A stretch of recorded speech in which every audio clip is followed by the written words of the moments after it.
नमस्कार साथियों, एक बार फिर से आपका स्वागत है हमारे YouTube चैनल में। दोस्तों, आज हम आपके लिए अत्यंत ही महत्वपूर्ण जीके के 30 प्रश्न लेकर आए। यदि आपको ये वीडियो पसंद आए तो चैनल को जरूर सब्सक्राइब करिएगा, वीडियो को लाइक और शेयर करिएगा। दोस्तों, हम उम्मीद करते हैं कि आप 30 के 30 प्रश्नों के सही जवाब कमेंट बॉक्स में जरूर देंगे। तो चलिए दोस्तों, हम अपना पहला प्रश्न देखते हैं। हमारा पहला प्रश्न है कि ईस्ट इंडिया कंपनी ने अपना पहला कारखाना भारत में कहाँ स्थापित किया था। जी दोस्तों, यह प्रश्न भारत के लिए पूछा गया है कि ईस्ट इंडिया कंपनी ने अपना पहला कारखाना भारत में कहां स्थापित किया था। यदि आपको इसका आंसर मालूम है तो कमेंट करके जरूर बताइए। कोलकाता में, सूरत में, हरियाणा में या बेंगलुरु में, बताइए कमेंट करके। जी दोस्तों, दूसरा is the right answer. East India company ने भारत के अंदर अपना पहला कारखाना सूरत यानी गुजरात में स्थापित किया था। चलिए दोस्तों, अगला प्रश्न देखते हैं। हमारा अगला और दूसरे नंबर का प्रश्न है कि पानी की बूंदों का गोल होने का क्या कारण है। इंपॉर्टेंट क्वेश्चन है, यह पॉलिटेक्निक के एग्जाम में पूछा गया प्रश्न है। हो सकता है आपके अगले एग्जाम में भी यह प्रश्न पूछ लिया जाए, क्योंकि यह क्वेश्चन जब पॉलिटेक्निक जैसे एग्जामों में पूछा जा सकता है तो हो सकता है आपके एग्जाम में भी यह क्वेश्चन आ जाए। बताइए यदि आपको इसका आंसर मालूम है कि पानी की बूंदों का गोल होने का क्या कारण है। ताप, दाब, पृष्ठ तनाव या गुरुत्वाकर्षण। जी हाँ दोस्तों, तीसरा इज द राइट आंसर, पृष्ठ तनाव। पानी की बूंदों का गोल होने का क्या कारण है? पृष्ठ तनाव। चलिए दोस्तों, अगला प्रश्न देखते हैं। हमारा अगला और तीसरे नंबर का प्रश्न है कि राष्ट्रीय वन आयोग की स्थापना कब की गई थी। यह बेहद ही इंपॉर्टेंट क्वेश्चन है। सबसे पहले आप इसको नोट कर लीजिए, क्योंकि यह क्वेश्चन हमारा यूपीएससी में पूछा गया प्रश्न है, तो आप समझ सकते हैं कि कितना इंपॉर्टेंट क्वेश्चन है ये। बताइए कि राष्ट्रीय वन आयोग की स्थापना कब हुई थी। इंपॉर्टेंट क्वेश्चन है, नोट जरूर कर लीजिएगा इसको। वर्ष 2002 में, 2001 में, 2003 में या 2006 में। बताइए कि राष्ट्रीय वन आयोग की स्थापना कब हुई थी। जी हाँ दोस्तों, पहला इज द राइट आंसर, 2002 में राष्ट्रीय वन आयोग की स्थापना की गई थी। नोट जरूर कर लीजिएगा इस क्वेश्चन को, यूपीएससी में पूछा गया क्वेश्चन है ये। हमारा अगला और चौथे नंबर का प्रश्न है कि रेडियम की खोज किसने की थी। बताइए यदि आपको इसका आंसर मालूम है कमेंट करके। रेडियम की खोज किसने की थी? जोसेफ ने, मैडम क्यूरी ने, डार्विन ने या अरस्तू ने। जी हाँ दोस्तों, दूसरा is the right answer. Radium की खोज हमारी किसने की थी? मैडम क्यूरी ने की थी। दोस्तों, हो सकता है कि आपको इन 30 प्रश्नों में से कई क्वेश्चनों के आंसर मालूम हो, तो उन क्वेश्चनों के आंसर आपको जो है कमेंट बॉक्स में जरूर लिखकर बताना है, और ये जरूर अंत में आपको बताना है कि आपने 30 में से कितने क्वेश्चन सही किए हैं। हमारा अगला और 5वें नंबर का प्रश्न है कि पृथ्वी सूर्य का चक्कर लगाती है, यह सिद्धांत किसने दिया था। बेहद ही इंपॉर्टेंट प्रश्न है, यह हमारा यूपी टीईटी में पूछा गया प्रश्न है। इंपॉर्टेंट है, इसलिए आप इसको नोट जरूर कर लीजिएगा। बताइए यदि आपको इसका आंसर मालूम है कि पृथ्वी सूर्य का चक्कर लगाती है, यह सिद्धांत किसने दिया था। न्यूटन ने, कॉपरनिकस ने, थॉमसन ने या रदरफोर्ड ने। जी दोस्तों, दूसरा is the right answer, Copernicus ने हमारा बताया था कि पृथ्वी सूर्य का चक्कर लगाती है। हमारा अगला और 6वें नंबर का प्रश्न है कि लक्षद्वीप की राजधानी है। इंपॉर्टेंट क्वेश्चन है, कई बार एग्जाम में पूछ लिया गया है। हो सकता है आपके अगले एग्जाम में भी यह प्रश्न आ जाए, इसलिए आपको कमेंट करके जरूर बताना है यदि आपको इसका आंसर मालूम है कि लक्षद्वीप की राजधानी है। कमेंट कर बताइए, अंडमान निकोबार, जम्मू कश्मीर, करावती या चेन्नई। जी दोस्तों, तीसरा is the right answer, Kavaratti. Lakshadweep की राजधानी कौन सी है? करावती। हमारा अगला और 7वें नंबर का प्रश्न है कि अभिज्ञान शकुंतलम के लेखक कौन है। जी दोस्तों, इंपॉर्टेंट क्वेश्चन है। हर एग्जाम में 1 या 2 क्वेश्चन हमारे लेखकों के नाम से पूछ लिए जाते हैं, तो हो सकता है आपके अगले एग्जाम में यही पुस्तक का नाम पूछ लिया जाए। तो बताइए यदि आपको इसका आंसर मालूम है कि अभिज्ञान शकुंतलम के लेखक हैं पतंजलि, कालिदास, सूरदास या रहीमदास। जी दोस्तों, यह स्टेट में पूछा गया क्वेश्चन है, इसलिए आपको नोट जरूर करना है इसको। जी दोस्तों, दूसरा is the right answer, Kalidas हमारे अभिज्ञान शकुंतलम के लेखक हैं। चलिए दोस्तों, अगला प्रश्न देखते हैं। हमारा अगला और 8वें नंबर का प्रश्न है कि पौधों में जीवन होता है, यह सिद्धांत किसने दिया था। इंपॉर्टेंट क्वेश्चन है, आपको इसका आंसर जरूर मालूम होगा, इसलिए कमेंट करके बताइए कि पौधों में जीवन होता है, यह सिद्धांत किसने दिया था। सुभाष चंद्र बोस ने, डॉक्टर सीवी रमन ने, जगदीश चंद्र वासु या एपीजे अब्दुल कलाम। जी दोस्तों, तीसरा is the right answer, Jagdish Chandra Basu ने बताया था कि पौधों में जीवन होता है। हमारा अगला और 9वें नंबर का प्रश्न है कि प्याज का खाद्य भाग कौन सा। जी दोस्तों, इंपॉर्टेंट क्वेश्चन है, आपको इसको नोट जरूर कर लेना है। यदि आपको इसका आंसर मालूम है तो कमेंट करके बताइए कि प्याज का खाद्य भाग कौन सा भाग है सर जी। चलिए दोस्तों, बताइए, यह एमपीटीटी में पूछा गया प्रश्न है, हो सकता है आपके अगले एग्जाम में भी पूछ लिया जाए। जड़, तना, पत्ती या फूल। बताइए कि प्याज का खाद्य भाग कौन सा है? जी हाँ दोस्तों, दूसरा इज द राइट आंसर, तना। तना हमारा प्याज का खाने वाला भाग है, या हम प्याज का कौन सा भाग खाते हैं? उसका तना खाते हैं। चलिए दोस्तों, अगला प्रश्न देखते हैं। दोस्तों, हमारा अगला और 10वें नंबर का प्रश्न है कि लोहे पर जंग लगने पर उसमें क्या परिवर्तन होता है? इंपॉर्टेंट क्वेश्चन है। यह हमारा एमपी लेखपाल, जी हाँ दोस्तों, एमपी में जो लेखपाल की परीक्षा हुई थी उसमें यह प्रश्न पूछा गया था कि लोहे पर जंग लगने में क्या परिवर्तन आता है लोहे में। बताइए कि लोहे का भार घटता है। इंपॉर्टेंट क्वेश्चन है, इसको जरूर नोट कर लीजिएगा। लोहे का भार बढ़ता है, कोई परिवर्तन नहीं होता, या घटता और बढ़ता दोनों है। बताइए कौन सा विकल्प सही है कि लोहे पर जंग लगने पर उसमें क्या परिवर्तन आता है? जी हाँ दोस्तों, पहला इज द राइट आंसर। जी हाँ दोस्तों, दूसरा इज द राइट आंसर, लोहे का भार बढ़ता है। लोहे पर जंग लगने पर क्या परिवर्तन होता है? उसके भार में बढ़ोतरी होती है। चलिए दोस्तों, अगला क्वेश्चन देखते हैं। ये एमपी लेखपाल में पूछा गया था, इसलिए इस क्वेश्चन को नोट जरूर कर लीजिएगा। हमारा अगला और 11वें नंबर का प्रश्न है कि अयोध्या किस नदी के किनारे बसा? इंपॉर्टेंट क्वेश्चन है, यह यूपी पेट। जी हाँ दोस्तों, यूपी पेट में पूछा गया प्रश्न है। हो सकता है आपके अगले एग्जाम में भी 100% पूछ लिया जाए, इसलिए आपको इसका आंसर कमेंट बॉक्स में जरूर देना है। बताइए कि अयोध्या किस नदी के किनारे बसा है? केन नदी के किनारे, तप्ती, सरयू या गंगा? जी हाँ दोस्तों, तीसरा is the right answer. Ayodhya हमारा सरयू नदी के किनारे बसा है। इंपॉर्टेंट क्वेश्चन है, नोट जरूर करिएगा।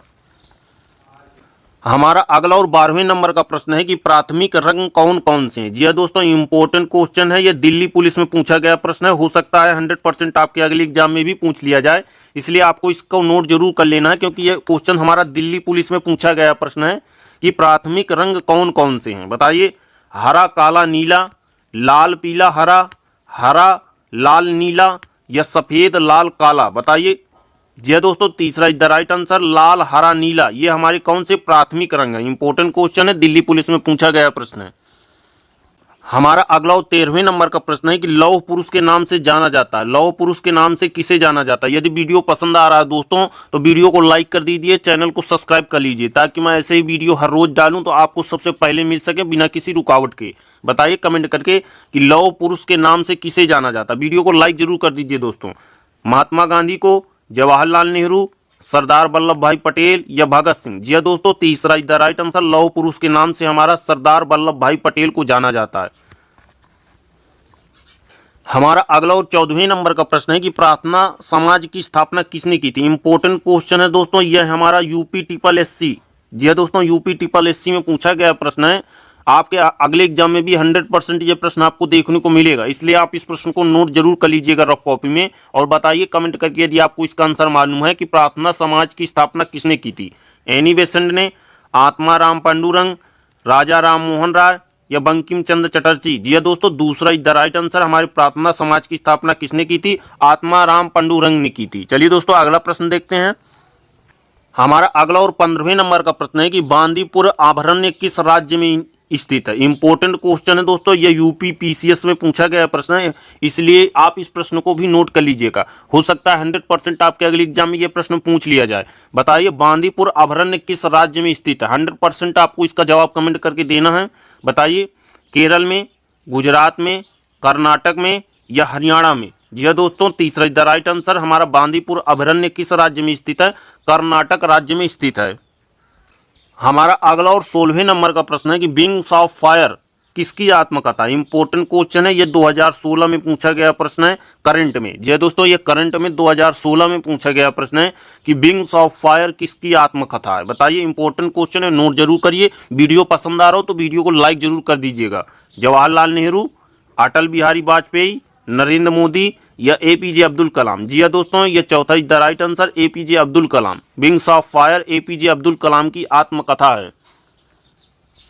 हमारा अगला और 17वें नंबर का प्रश्न है कि होप मैन कप किस खेल से संबंधित है? इंपॉर्टेंट क्वेश्चन है, एक या दो क्वेश्चन हमारे खेल से पूछ लिए जाते हैं। यदि आपके सिलेबस में खेल टॉपिक है तो आपके लिए बेहद ही इंपॉर्टेंट है। 100% आप इस प्रश्न को नोट कर लीजिए और बताइए कमेंट करके कि होप मैन कप किस खेल से संबंधित है? फुटबॉल से, क्रिकेट से, वॉलीबॉल से या टेनिस से? जी हाँ दोस्तों, चौथा is the right answer, tennis. Hope man cup हमारा टेनिस से संबंधित है। हमारा अगला और 18वें नंबर का प्रश्न है कि क्यात, जी हाँ दोस्तों, क्यात कहाँ की मुद्रा है? इंपॉर्टेंट क्वेश्चन है दोस्तों, बताइए कमेंट करके यदि आपको इसका आंसर मालूम है कि क्यात कहाँ की मुद्रा है? नेपाल की, श्रीलंका की, बांग्लादेश की या म्यांमार की? जी हाँ दोस्तों, चौथा is the right answer, Myanmar की। क्या हमारी म्यांमार की मुद्रा है। हमारा अगला और 19वें नंबर का प्रश्न है कि बाबर, जी हाँ दोस्तों, मुगल वंश का संस्थापक किसे कहा जाता है? बताइए। 100% आपको इसका आंसर मालूम होगा, बेहद ही आसान आंसर है इसका।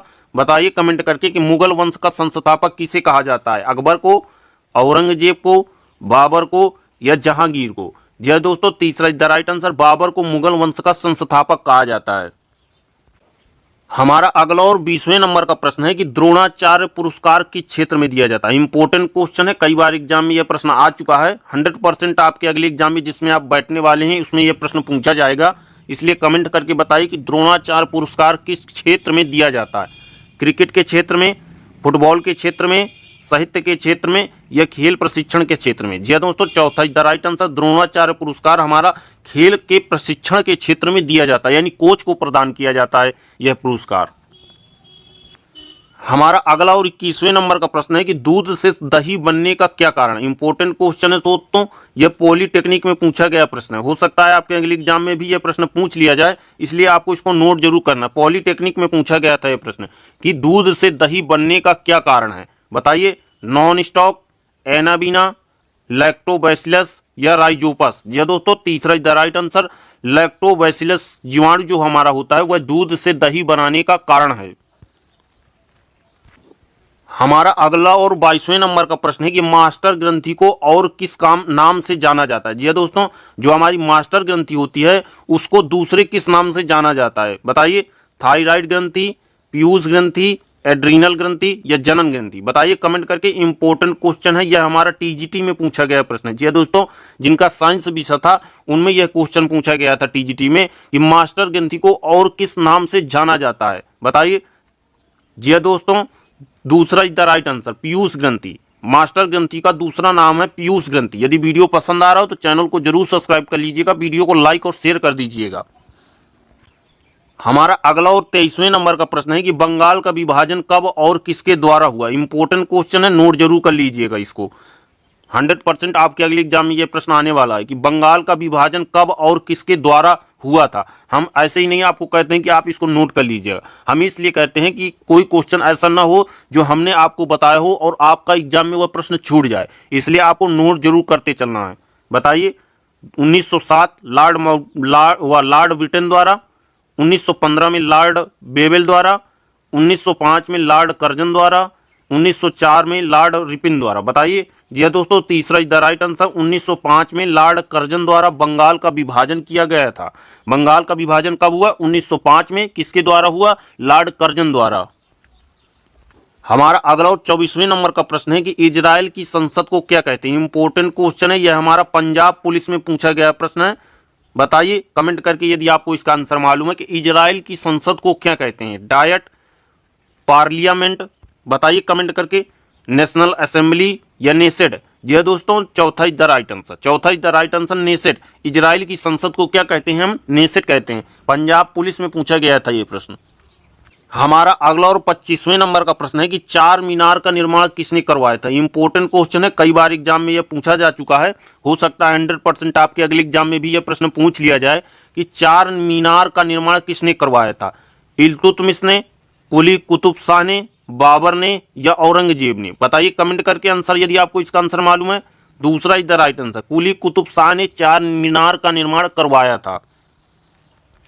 हमारा अगला और 26वें नंबर का प्रश्न है कि एक अश्व शक्ति बराबर होता है। इंपॉर्टेंट क्वेश्चन है, ये एसएससी में पूछा गया था। जी दोस्तों, एसएससी में 2012 में पूछा गया प्रश्न है। हो सकता है आपके अगले एग्जाम में भी ये उठाकर पूछ लिया जाए। बताइए यदि आपको इसका आंसर मालूम, कमेंट बॉक्स में। वीडियो को लाइक जरूर कर दीजिएगा दोस्तों कि एक अश्व शक्ति बराबर होता है 720 वाट, 770 वाट, 746 वाट या 740 वाट? जी हाँ दोस्तों, तीसरा इज द राइट आंसर, एक अश्व शक्ति बराबर होता है 746 वाट की। हमारा अगला और 27वें नंबर का प्रश्न है कि रेड क्लिफ रेखा है। यह दोस्तों इंपॉर्टेंट क्वेश्चन है, आपको इसका आंसर कमेंट बॉक्स में जरूर देना कि रेड क्लिफ रेखा है भारत और चीन के बीच की रेखा, भारत और अफगानिस्तान के बीच की रेखा, भारत और श्रीलंका के बीच की रेखा या भारत और पाकिस्तान के बीच की रेखा? बताइए। जी हाँ दोस्तों, चौथा is the right answer, Radcliffe रेखा हमारी भारत और पाकिस्तान के बीच की रेखा है। हमारा अगला और 28वें नंबर का प्रश्न है कि मोहिनी अट्टम कहाँ का प्रसिद्ध लोक नृत्य है। इंपॉर्टेंट क्वेश्चन है, नोट जरूर कर लीजिएगा इस क्वेश्चन को और कमेंट करके बताइए कि मोहिनी अट्टम कहाँ का लोक नृत्य है। यह हमारा हरियाणा स्टेट में पूछा गया प्रश्न है।